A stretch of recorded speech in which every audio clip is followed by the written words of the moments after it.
اللہ کا رسول فرماتے ہیں ایھا الناس من حسن منکم فی ھذا الشہر خلقہ، اے لوگو اس مبارک مہینے میں تم میں سے جو بھی اپنے اخلاق کو اچھا بنا لے، اپنے اخلاق کو حسین کر لے، تو کیا ملنے والا ہے؟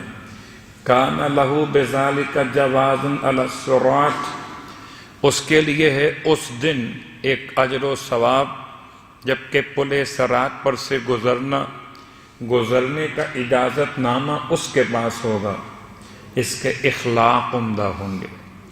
ہم روایات میں غور کرتے ہیں کہ کیا پل صراط بھی کوئی حقیقت رکھتا ہے؟ کیا پل صراط کو پل بنا ہوا ہے، اس پر سے انسان گزر کر چلے گا، وہ ایسا پل ہے، اس پر سے چلنا آسان نہیں ہے؟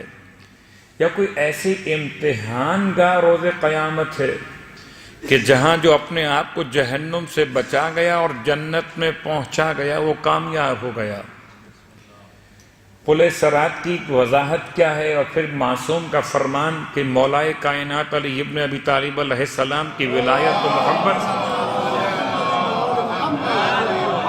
پل صراط پر سے گزرنے کا جواز ہے، یعنی کہ جواز اخلاق ماہ رمضان کا، جواز محبت مولائے متقیان کی۔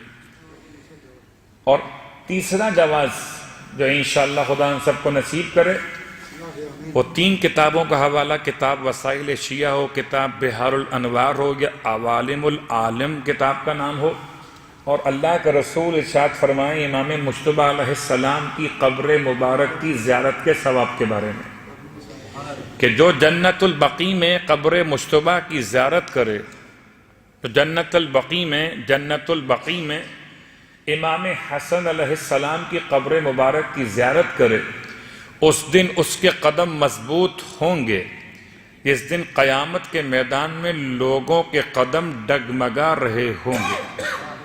تو قبر مجتبیٰ کی زیارت، مولائے کائنات کی محبت، اور ماہ رمضان میں اخلاق حسنہ، یہ 3 روایات تو بہت سامنے جمع ہو گئیں۔ کیا ان 3 روایات کو مختلف المزاج کہیں گے؟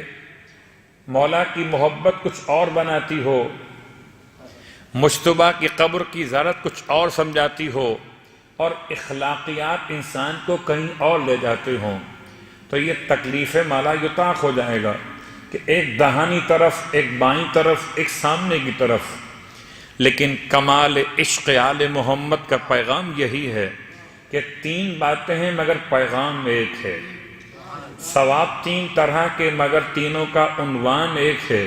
جس کو مولائے کائنات کی محبت نصیب ہو گئی، اس کی پہچان یہ کہ بد اخلاق نہ رہا، صاحب اخلاق ہو گیا۔